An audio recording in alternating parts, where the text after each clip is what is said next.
Hello everyone, first time మన channel చూస్తుంటే subscribe చేసుకోవడం మర్చిపోవద్దు. వీడియోలోకి వెళ్ళినట్లయితే జ్యోత్స్న బర్త్డే పార్టీలో అందరూ కూడా డాన్స్ చేస్తూ ఎంజాయ్ చేస్తూ ఉంటారు. ఇంతలో కార్తీక్ మాత్రం ఓ చోట కూర్చుని ఉండడం చూసి వాళ్ళ ఫ్రెండ్స్ అయితే జ్యోత్స్నని క్వశ్చన్ చేస్తే అప్పుడే జ్యోత్స్న మా బావకి ఇవన్నీ అంటే ఇష్టం ఉండవు, తను అంతే అని చెప్తుంది. అప్పుడే ఆ మాటలు విన్న గౌతమ్ ఎలా అయినా తను రెచ్చగొట్టాలని చెప్పి జ్యోత్స్ననే కార్తీక్ని క్వశ్చన్ చేసేలా చేస్తాడు గౌతమ్. అయినా కూడా కార్తీక్ ఏమాత్రం బ్యాలెన్స్ తప్పకుండా మనం ఏంటో మన ఇద్దరికి తెలుసు, అందరికి ముందు ఇలా వ్యక్తపరచాల్సిన అవసరం లేదు, అదంతా మన వ్యక్తిగతం, ఎవరికి సమాధానం చెప్పే అవసరం లేదు, ఓ మరదలుగా నాకు నీపై ఎప్పుడు అభిమానం ఉంటుందని చెప్పి వెళ్లిపోయేసరికి ఇక దాన్ని అదునుగా తీసుకుని గౌతమ్ అయితే జ్యోత్స్నని రెచ్చగొడుతూ ఉంటాడు. నీకు మీ బావపై చాలా ఇష్టం ఉంది కానీ మీ బావకు అందులో కొంచెం కూడా లేదు అనేసరికి ఇంతలోనే వెయిట్రెస్ డ్రింక్స్ తీసుకొని రాగానే ఇక డ్రింక్స్ మొత్తం తాగేస్తుంది జ్యోత్స్న. ఇక ఇప్పుడు ఈ విషయాన్ని తేల్చాలి అనుకుని వెంటనే ఇంటికి బయలుదేరి వస్తుంది జ్యోత్స్న. ఇంతలో పారిజాతం, హరినారాయణ, సుమిత్ర, దశరథ్ నలుగురు కూడా డిన్నర్ చేస్తూ ఉంటారు.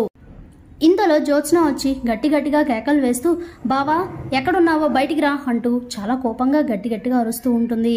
అప్పుడే ఏం జరిగిందో అనుకుని వీళ్ళు నలుగురు బయటికి వచ్చి జ్యోత్స్నని చూసి చెప్పలేనంత కోపం వస్తుంది సుమిత్రకి.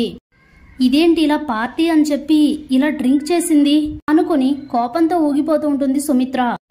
ఇంతలో పారిజాతం జ్యోత్స్న దగ్గరికి వచ్చి ఏమైంది జ్యోత్స్న, నువ్వు బావ కలిసే కదా పార్టీకి వెళ్లారు, మళ్ళీ ఇంటికి వచ్చి బావ అంటున్నావేంటి, ఏమైంది అని అంటే జరిగింది చెప్తుంది జ్యోత్స్న. ఆ మాటలు వినగానే అందరూ కూడా షాక్ అవుతారు. అప్పుడే ఇంతకీ బావెక్కడ నానమ్మా అని అడిగితే ఇక్కడ లేడు, వాళ్ళ ఇంట్లో ఉన్నారు అని అంటే కాల్ చేయండి, ఇప్పుడే కాల్ చేసి బావని ఇంటికి పిలవండి, ఈ రోజే అన్ని విషయాలు తేలిపోవాలి, అసలు బావకి నాపై ఇష్టం ఉందా లేదా నాకు ఇప్పుడు తెలియాలి అంటూ చాలా ఆవేశపడుతూ ఉంటుంది జ్యోత్స్న. అప్పుడే అదంతా చూస్తూ పారిజాతానికి మాత్రం కాళ్ళు చేతులు ఆడవు, చాలా టెన్షన్ పడిపోతూ ఉంటుంది. ఇప్పుడు కార్తీక్ ని పిలిస్తే ఇక్కడ ఏం జరుగుతుందో ఊహిస్తేనే భయమేస్తుంది. ఒకవేళ నిజంగానే తనకి జ్యోత్స్నపై ప్రేమ లేదని, పెళ్లి చేసుకోవడం నాకు ఇష్టం లేదని తను చెప్తే అప్పుడేంటి పరిస్థితి అనుకుంటూ ముచ్చమట్లు పట్టేస్తూ ఉంటాయి పారిజాతానికి. ఇంతలోనే సుమిత్ర జ్యోత్స్న దగ్గరకు వచ్చి లాగి పెట్టి ఒకటి కొడుతుంది జ్యోత్స్నని. ఒక్కసారిగా షాక్ అయిపోతుంది జ్యోత్స్న.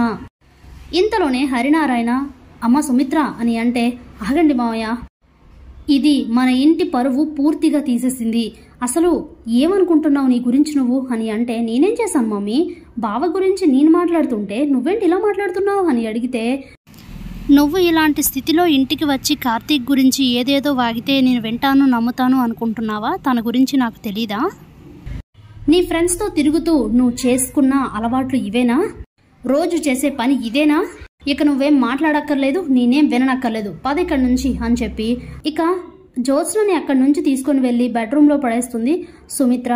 ఇక జ్యోత్స్న అలానే నిద్రపోతుంది. ఇక ఇదంతా చూస్తున్న పారిజాతం మాత్రం ఊపిరి పీల్చుకుంటుంది. పెద్ద గండం గట్టెక్కింది, వీలైనంత త్వరగా వీళ్ళిద్దరికీ పెళ్లి చేసే ఏర్పాట్లు చేయాలి, లేదంటే ఏదో విధంగా ఈ విషయం బయటపడిపోతే నా కలలన్నీ కూలిపోతాయి అనుకుంటూ చాలా టెన్షన్ పడుతూ ఉంటుంది పారిజాతం. Thanks for watching.